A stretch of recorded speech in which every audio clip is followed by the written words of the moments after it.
High FM, 101.9 megahertz of life. Looksmaxxing has exploded across TikTok and other social media platforms. From a medical perspective, what is this trend?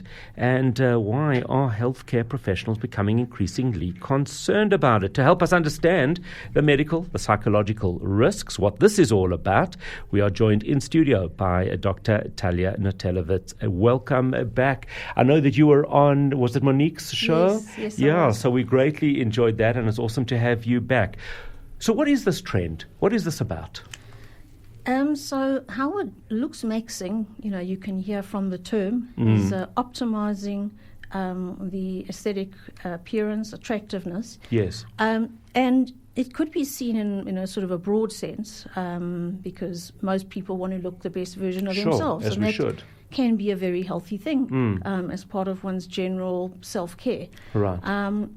But the focus now has become, or what we're discussing is this online trend, which is something which was made popular by someone called Braden Peters, Right. who is a big influencer. Mm-hmm.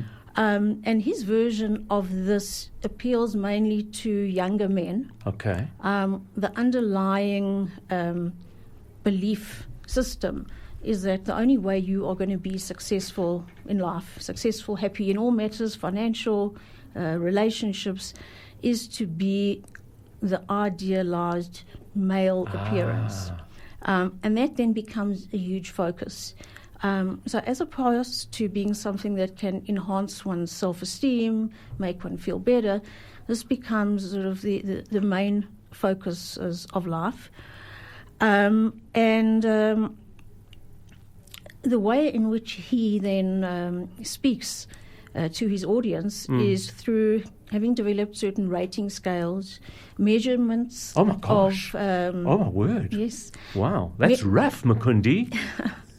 No joke. Measurements of attractiveness based on certain proportions, measurements. Right. So in men, we do find, or this is something which is scientifically supported, that our appreciation of attractiveness in men has got certain parameters that define it. Right. For example, the width of the jaw, the projection of the chin.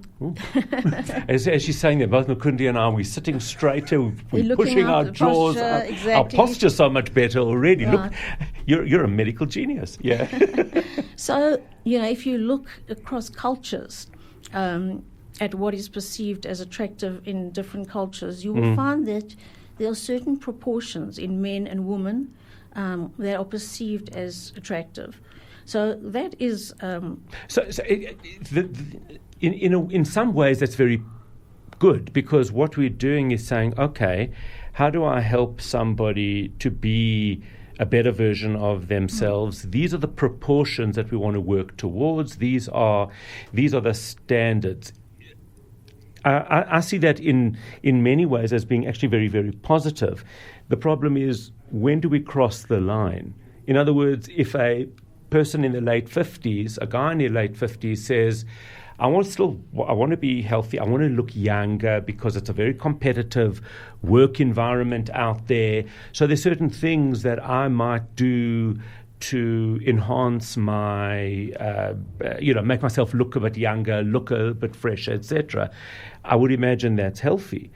But when does it become problematic?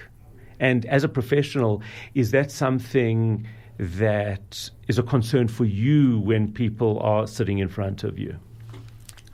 So Howard, I think a key word that you mentioned there was enhance. Meaning that we are not making this the sole focus of your life, putting everything on it. We're saying you have a career, you have relationships, feeling good about yourself. And that's the other thing is we are doing this to feel good about ourselves so that we can be more confident, as opposed to doing this because society will treat us differently. And demand it. Based on that. So that's the first thing, which is really the context in which we look at that. The other thing is looking at the goals. So if we were looking at someone like you, we would want, as you said, people we would be saying, how can I be a better version of myself? Look younger, look fitter, as opposed to the looksmaxxing culture, which will say, I want to look like this celebrity. Totally change how you look. Right. Radical transformation. Yes. You are not acceptable the way you look. You need to look like this person. So in other words, that's when it becomes more of a psychological, emotional concern than it is pure, not pure aesthetics, but an enhancement, making yourself. I mean, we want to look good. That's healthy, right? I mean, this is the balance that I think we all stop it with the 67, because I made my hands do this up and down thing, and Makundi's a child and he's telling me I'm 67. Well, I suppose we are talking about looksmaxxing. So, but it really is a very, very interesting thing. What are you seeing? What do you see in terms of trends that are healthy, and where do you see it being unhealthy? Yes, I think that is something that is critical, this word healthy. And how one can then gauge health is on two levels. So one is the psychological level, as you mentioned, and the other is a physical level. So from a physical level, a lot of the practices that are encouraged by the looksmaxxers online are things that are not scientifically proven and can be actually quite harmful. I don't know if you've heard of this bone smashing. Oy. No, but it sounds painful. It is actually, it's absolutely, I think that's sort of one of the most radical parts, or let's say techniques that are used. I heard about this actually a number of years ago by a male client of mine who fortunately was not engaging in this. But that's where I first heard about that. And literally it is taking a hammer or hard metal object and smashing the face repeatedly with the belief that small injuries to the bone will cause it to remodel and give a more defined cheekbone or jawbone. Wow. So obviously that has major health risks. You can break bones, you can destroy teeth. Whereas, we are saying do things that are actually healthy for your skin. So that's the one thing, looking at what is this doing to the person physically. Is it damaging them?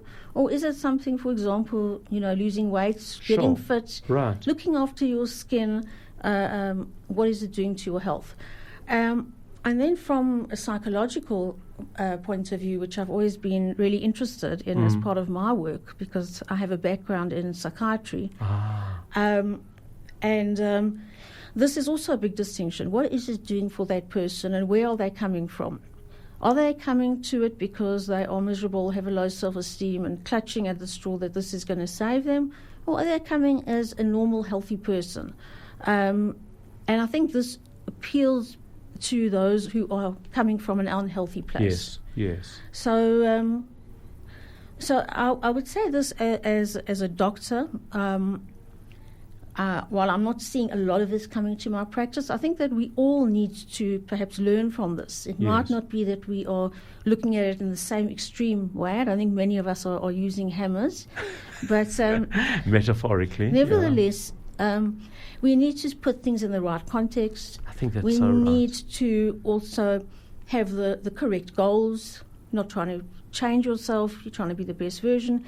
And then we need to go to someone such as an aesthetic doctor or other healthcare professional and do things in a way that is scientifically proven and safe. I absolutely love it because it's sensible, it's healthy, and it's important to just keep perspective. Ask why you're doing it, and make sure that the reasons are good. Dr. Talia Notelovitz, general practitioner and an aesthetic doctor.